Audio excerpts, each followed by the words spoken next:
नमस्कार दोस्तों, मैं हूं रोशन और आप देख रहे हैं जीके अफेयर्स यूट्यूब चैनल। दोस्तों, इस चैनल पे आपको प्रीवियस ईयर पेपर का डिस्कशन मिल जाता है, तो आपको इस चैनल को ज़रूर सब्सक्राइब करके बेल आइकन को प्रेस रखना है ताकि आपको लेटेस्ट जानकारी तुरंत मिल सके। तो दोस्तों, आज हम जो पेपर लेकर आए हैं वो उत्तर प्रदेश पावर कॉरपोरेशंस यानी कि यूपीपीसीएल के द्वारा कैंप असिस्टेंट ग्रेड 3 का एग्जामिनेशन करवाया गया था। कब करवाया गया था तो देख सकते हैं 31 अक्टूबर 2022 को 2:30 से लेकर 5:30 बजे के बीच में।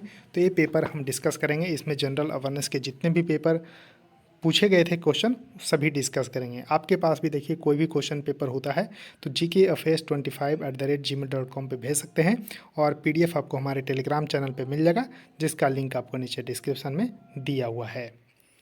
तो देखिए क्वेश्चन था कि where was the India's first ever animal health summit 2022 organize किया गया, जो कि कब 6 जुलाई 2022 को ऑर्गेनाइज किया गया। तो देखिए क्वेश्चन का सीधा सा मतलब है कि इंडिया का पहला जो है एनिमल हेल्थ समिट, क्या एनिमल हेल्थ समिट यानी कि जानवरों पे जो है हेल्थ समिट 2022 में 6 जुलाई 2022 को आयोजित किया गया, वो कहाँ पर आयोजित किया गया तो न्यू दिल्ली में आयोजित किया गया। तो देखिए इस तरह से क्वेश्चन पूछे जाते हैं, जब फर्स्ट एवर होता है तो वो आपके लिए इंपॉर्टेंट हो जाता है, तो आगामी एग्जाम में भी पूछे जा सकते हैं। उसका देखिए नेक्स्ट क्वेश्चन है कि आरबीआई रोल है कि banker to the both central government और स्टेट गवर्नमेंट दोनों को बैंकर का काम करती है। And RBI provide temporary support to tide over mismatch in their receipt and the payment in the form of WMA। तो WMA का फुल फॉर्म पूछा जा रहा है, तो वेज एंड मीन्स एडवांस बोला जाता है। तो वेज एंड मीन्स एडवांस बोला जाता है, इसको ध्यान रखना है, जो कि आरबीआई सेंट्रल गवर्नमेंट और स्टेट गवर्नमेंट दोनों को बैंकर के रूप में काम करती है और उसके जो रिसिप्ट एंड पेमेंट में जो मिसमैच होती है उसको ये सपोर्ट करती है आरबीआई यानी कि रिजर्व बैंक ऑफ इंडिया। तो इसको ध्यान रखिएगा, जिसका स्थापना 1 अप्रैल 1935 को हुआ था अंडर द आरबीआई एक्ट 1934। और आरबीआई के अभी 25वें गवर्नर हैं शक्तिकांत दास। तो ये भी आपको ध्यान रखना है। तो WMA का फुल फॉर्म है वेज एंड मीन्स एडवांस। अब देखिए क्वेश्चन है कि हेड क्वार्टर पूछा जा रहा है कि सेंट्रल ड्रग रिसर्च इंस्टीट्यूट का हेड क्वार्टर कहाँ पर स्थित है। तो ये उत्तर प्रदेश के लखनऊ में स्थित है, इसको ध्यान रखिएगा। इस तरह से बेहद ही खूबसूरत बिल्डिंग 1951 में बना था और इसके तपस कुमार कुंडू जो हैं अभी इसके डायरेक्टर हैं। ध्यान रखिएगा, तपस कुमार कुंडू अभी डायरेक्टर हैं और इसका हेड क्वार्टर लखनऊ उत्तर प्रदेश में स्थित है। तो इसको आप लोगों को ध्यान रखना है। Central drug research institute is located in the Lucknow.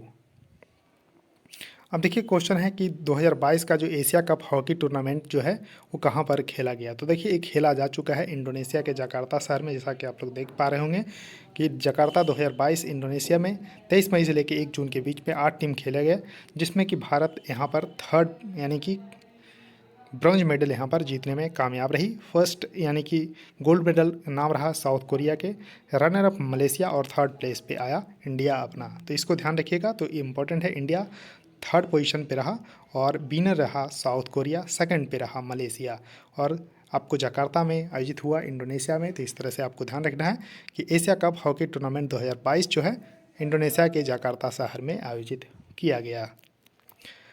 अब देखिए क्वेश्चन है कि भारत का इनमें से किस देशों के साथ जो है सबसे लंबा इंटरनेशनल बॉर्डर जो है शेयर करती है। अब देखिए सब लोग याद रखते हैं कि बांग्लादेश 4096 किलोमीटर है, लेकिन बांग्लादेश में कहीं ऑप्शन में ही नहीं है।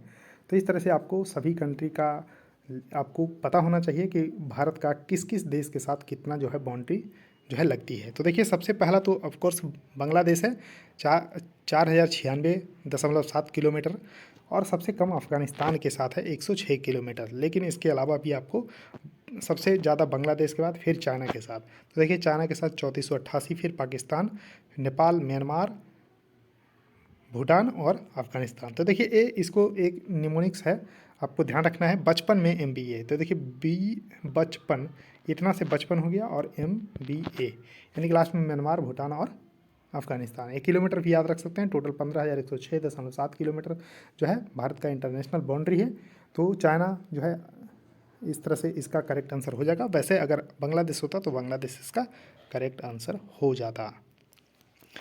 अब देखिए क्वेश्चन है कि अभी 2022 के जुलाई महीने के अनुसार नीति आयोग के वाइस चेयरमैन कौन हैं। तो देखिए जो नीति आयोग के चेयरमैन होते हैं वो प्रधानमंत्री होते हैं, एक्स ऑफिशियो चेयरमैन होते हैं, यानी कि प्रधानमंत्री बनते ही उनको जो है नीति आयोग का चेयरमैन भी बना दिया जाता है। तो नीति आयोग का फॉर्मेशन 1 जनवरी 2015 को हुआ था, इसको ध्यान रखना है, प्लानिंग कमीशन को रिप्लेस करके, और इसका हेडक्वार्टर न्यू दिल्ली में है। और देखिए जो चेयरमैन है वो प्रधानमंत्री नरेंद्र मोदी हैं, लेकिन वाइस चेयरमैन है सुमन के बेरी। तो सुमन बेरी इसका करेक्ट आंसर होगा। लेकिन अगर सीईओ पूछा जाए तो परमेश्वरन अय्यर हैं। परमेश्वरन अय्यर अभी करंट में इसके सीईओ हैं, यानी कि चीफ एग्जीक्यूटिव ऑफिसर। ये भी क्वेश्चन कई बार आ चुके हैं, तो इसको भी ध्यान रखिएगा। और मिनिस्ट्री ऑफ प्लानिंग के अंतर्गत आती है, ये भी ध्यान रखना है। अब देखिए क्वेश्चन पूछा जा रहा है कि छत्रपति शिवाजी हराए थे आदिल शाह ही ट्रुप को बैटल ऑफ प्रतापगढ़ में। तो बैटल ऑफ प्रतापगढ़ जो है कब हुआ था, तो 1659 में हुआ था, यानी कि 1659 ईस्वी में बैटल ऑफ प्रतापगढ़ हुआ था। ये देखिए क्वेश्चन ध्यान रखिएगा, जिसमें छत्रपति शिवाजी जो है डिफीट आदिल शाही ट्रुप को। तो इसको ध्यान रखिएगा 1659 ईस्वी में।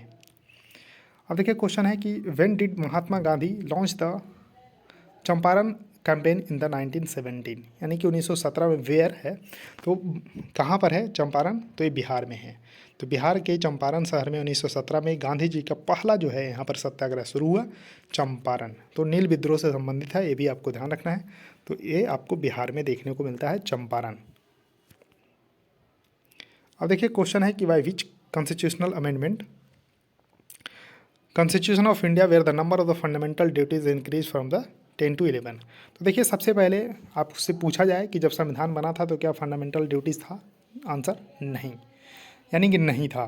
तो कब आया, तो देखिए 42वां संविधान संशोधन हुआ। 42वां संविधान संशोधन 1976 में हुआ, 1906 में हुआ। तो सरदार स्वर्ण सिंह समिति के आधार पे यूएसएसआर, ध्यान रखना है, यूएसएसआर के संविधान से लिया गया है अपना फंडामेंटल जो ड्यूटीज़ है।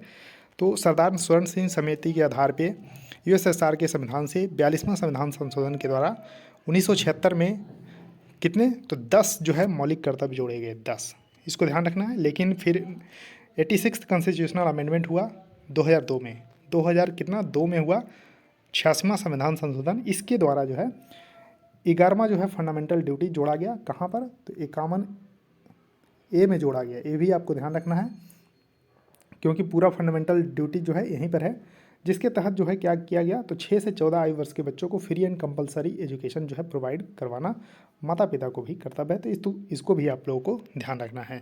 तो ये आपको 86वां संविधान संशोधन के द्वारा 11वां फंडामेंटल ड्यूटी जो है जोड़ दिया गया है।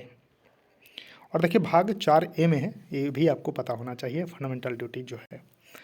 अब देखिए कौन सा बिल है या डेट सिक्योरिटी है जो कि जिसका मैच्योरिटी पीरियड जो है 1 साल से कम होता है, यानी कि लेस देन ईयर होता है। तो टी बिल जो होता है आर द बॉन्ड या डेट सिक्योरिटी जिसका मैच्योरिटी जो है 1 साल से कम होता है। तो टी बिल्स, इसको ध्यान रख लेना है। अब देखिए पोर्टफोलियो पूछा जा रहा है कि मिनिस्ट्री ऑफ कॉर्पोरेट अफेयर्स में मिनिस्टर कौन है अभी, तो निर्मला सीतारमण, जो कि वित्त मंत्री के साथ यानी कि फाइनेंस मिनिस्टर के साथ ही मिनिस्ट्री ऑफ कॉर्पोरेट अफेयर्स का भी जिम्मा संभाल रही है निर्मला सीतारमण जी। ये भी आपको ध्यान रख लेना है। अब देखिए मिनिस्टर के बारे में जो नाम दिया गया है, क्या कमेंट सेक्शन में बता सकते हैं, तो बता दीजिए, क्योंकि वेरी इंपॉर्टेंट है और कॉमन क्वेश्चन पूछा जाता है। अब देखिए बहुत ही इंपॉर्टेंट है कि city of Mohenjodaro has a large number of the water management system. तो जब इंडस वैली सिविलाइजेशन पढ़ते हैं तो मोहनजोदाड़ो एक इम्पॉर्टेंट जो है साइट है, जो कि पाकिस्तान के सिंध प्रांत के लरकाना ज़िले में स्थित है। यहाँ पर जो है इंडस रिवर पे ही स्थित है मोहनजोदाड़ो। तो यहाँ पर देखिए 80 पब्लिक टॉयलेट मिले हैं, और कितने कुएँ मिले हैं, तो 700 कुएँ मिले हैं, जिससे प्रमाणित होता है कि वहाँ का जो है वाटर मैनेजमेंट सिस्टम बहुत ही बढ़िया था इंडस वैली सिविलाइजेशन में मोहनजोदाड़ो का। तो इस तरह से ध्यान रखना है। तो देखिए नंबर पूछा गया है, 80 पब्लिक टॉयलेट मिले हैं और 700 कुएँ मिले हैं, तो 700 इसका करेक्ट आंसर हो जाएगा। अब देखिए क्वेश्चन है कि इनमें से कौन सा लैंग्वेज जो है वो भारत के 8वीं अनुसूची में शामिल नहीं है। तो भारत के संविधान में 12 अनुसूची है, ध्यान रखना 12 अनुसूची है, जिसमें कि 8वीं अनुसूची में भाषा का जिक्र किया गया है, जिसमें कि 22 भाषा है, 22 भाषा है। पहले 14 भाषा थी, लेकिन 8 संविधान में संशोधन करके जोड़ा गया है। तो 22 भाषा का नाम यहाँ पर देख सकते हैं, जिसमें कि भोजपुरी जो है संविधान के अनुसूची में शामिल भाषा नहीं है, जबकि मणिपुरी, नेपाली और डोगरी संविधान में जो है उल्लेखित भाषा है 8वीं अनुसूची में। तो देखिए जब शुरू में 14 भाषा थी, फिर 1967 में सिंधी को जोड़ दिया गया, फिर 1992 में जोड़ा गया कोंकणी, मणिपुरी और नेपाली को, और 2004 में बोडो, डोगरी, मैथिली और संथाली को जोड़ दिया गया। तो इस तरह से कुल मिलाकर 22 भाषा हो चुकी है, 14 से अब लेके 22 हो चुकी है। अब देखिए क्वेश्चन है कि प्रेसिडेंट ऑफ इंडिया का जब इलेक्शंस होता है तो इलेक्टोरल कॉलेज में कौन पार्ट होते हैं इनमें से। तो देखिए नॉमिनेटेड मेंबर तो बिल्कुल नहीं होते हैं, और स्टेट जो काउंसिल होते हैं उसके यानी कि लेजिस्लेटिव जो काउंसिल होते हैं उसके में नहीं होते हैं, क्योंकि लेजिस्लेटिव काउंसिल अभी भारत के मात्र 6 राज्यों में है। तो 6 राज्यों का अगर रिप्रेजेंटेशन यहाँ पर मिल जाएगा तो दिक्कत हो जाएगी, इसलिए लेजिस्लेटिव काउंसिल क्योंकि सभी राज्य में नहीं है तो इस वजह से इसके मेंबर जो है शामिल नहीं होते हैं, और बाकी नॉमिनेटेड मेंबर भी नहीं होते हैं, बाकी इलेक्टेड मेंबर होते हैं। तो देखिए member of the state legislative council बिल्कुल ये गलत है, ये शामिल नहीं होते। Nominated member of the Rajya Sabha नहीं होते हैं, नॉमिनेटेड मेंबर ऑफ लोकसभा ये भी नहीं होते। एमएलए ऑफ स्टेट, जी हाँ, एमएलए जो है, एमएलए और एमपी जो इलेक्टेड होते हैं वो होते हैं प्रेसिडेंट के इलेक्टोरल कॉलेज में, तो इसको ध्यान रख लीजिएगा, करेक्ट आंसर है। अब देखिए क्वेश्चन है कि which veteran Indian cricketer was invited to the guest of the honour of the Indian film festival Melbourne. जो इंडियन फिल्म फेस्टिवल मेलबर्न में आयोजित हुआ था 2022 में, उसमें कपिल देव जी को बुलाया गया था गेस्ट ऑफ ऑनर के रूप में, तो इसको थोड़ा सा ध्यान रखिए, करंट का क्वेश्चन है। अब देखिए क्वेश्चन है कि इंडिया का पहला जो है कारपोरेटराइज्ड पोर्ट जो है कौन सा है। तो जो तमिलनाडु में इन्नौर पोर्ट है वो आपको इंडिया का पहला जो है कॉरपोरेटाइज जो है पोर्ट है, तो इसको ध्यान रखिए, यानी कि कॉरपोरेट के हाथों में दे दिया गया है, तो इसको थोड़ा सा ध्यान रख लीजिएगा, इन्नौर पोर्ट इसका करेक्ट आंसर है। अब देखिए क्वेश्चन है कि इनमें से किस मंदिर का निर्माण यानी आर्किटेक्चर का निर्माण जो है वो नरसिंह देव के द्वारा जो है किया गया है। तो देखिए नरसिंह देव के द्वारा जो है कोणार्क सन टेम्पल का निर्माण किया गया, जो कि ईस्टर्न गंगा डायनेस्टी से हैं, इसको थोड़ा सा ध्यान रखिएगा। नरसिंह देव फर्स्ट के द्वारा कोणार्क सन टेम्पल जो कि उड़ीसा के पुरी डिस्ट्रिक्ट में स्थित है, इसको निर्माण किया गया है। उसके बाद देखिए आपको और जो मोनूमेंट है ध्यान रखिएगा कि गोल गुम्बज बीजापुर में है, कर्नाटक में। उसके बाद इलोरा कैलाशनाथ टेम्पल है, जगन्नाथ टेम्पल ऑफ पुरी, ये सब अलग अलग टेम्पल है, लेकिन आपको ध्यान रखना है नरसिंह देव फर्स्ट के द्वारा जो है कोणार्क सन टेम्पल को निर्माण करवाया गया था। अब देखिए क्वेश्चन है कि what was the total number of the Vedangas during the Vedic age of the ancient India, यानी कि कुल मिलाकर पूछा जा रहा है कि कितने जो है। तो देखिए 4 वेद हैं, ऋग्वेद, सामवेद, यजुर्वेद और अथर्ववेद, लेकिन वेदांग जो है 6 हैं। 6 वेदांग का जिक्र किया गया है वैदिक एज में, तो 6 इसका करेक्ट आंसर होगा। अब 6 वेदांग कौन है, तो शिक्षा, छंद, व्याकरण, निरुक्त, ज्योतिष और कल्प। तो शिक्षा, छंद, व्याकरण, निरुक्त, ज्योतिष और कल्प, ये 6 वेदांग है, इसको थोड़ा सा ध्यान रख लेना है, इंपॉर्टेंट है। अब देखिए क्वेश्चन है कि जुलाई 2022 में ministry of environment, forest and the climate change के द्वारा हरियाली महोत्सव जो है कहाँ पर शुरुआत किया गया। तो हरियाली महोत्सव जो का शुरुआत न्यू दिल्ली में किया गया, इसका करेक्ट आंसर होगा new Delhi is the correct answer for this question.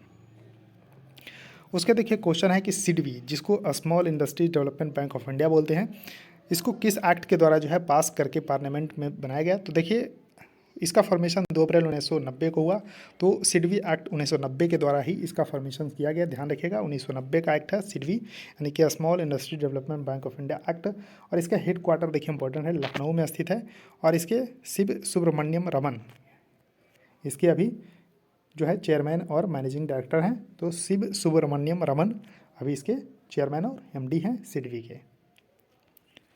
अब देखिए क्वेश्चन है कि किस काल के दौरान मनमोहन सिंह जो है गवर्नर के रूप में कार्य किए थे रिजर्व बैंक ऑफ इंडिया के। तो रिजर्व बैंक ऑफ इंडिया के अभी 25वें गवर्नर हैं शक्तिकांता दास, लेकिन 15वें गवर्नर थे कौन, मनमोहन सिंह, डॉक्टर मनमोहन सिंह आरबीआई के गवर्नर के रूप में, वित्त मंत्री के रूप में। तो इस तरह से इन्होंने काम किया है, तो इसको ध्यान रखिएगा। तो 82 से 85 के बीच में इन्होंने आरबीआई के गवर्नर के रूप में भी काम किया है। तो देख सकते हैं ये आपको 15वें गवर्नर हैं मनमोहन सिंह, जो कि 1982 से लेकर 85 तक 2 साल 120 दिन तक काम किया है इन्होंने। तो इस तरह से आपको ध्यान रखना है, इंपॉर्टेंट है।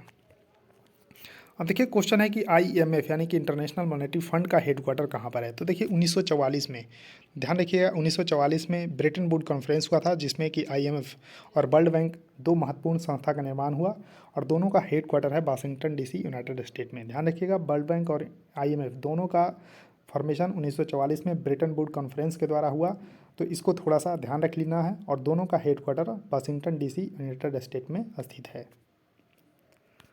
अब देखिए क्वेश्चन है कि द इंटरनेशनल एयरपोर्ट जो कि देवी अहिल्याबाई होलकर के नाम पे है, वो कहाँ का एयरपोर्ट है। तो इंदौर का जो एयरपोर्ट है उसका नाम देवी अहिल्याबाई होलकर के नाम पे है। दिल्ली का एयरपोर्ट पता होगा इंदिरा गांधी इंटरनेशनल एयरपोर्ट बोला जाता है। तो इस तरह से आपको ध्यान रखना है, बहुत सारे शहर का नाम का एयरपोर्ट कम से कम अपने अपने का तो ज़रूर याद रखिए, इंपॉर्टेंट है।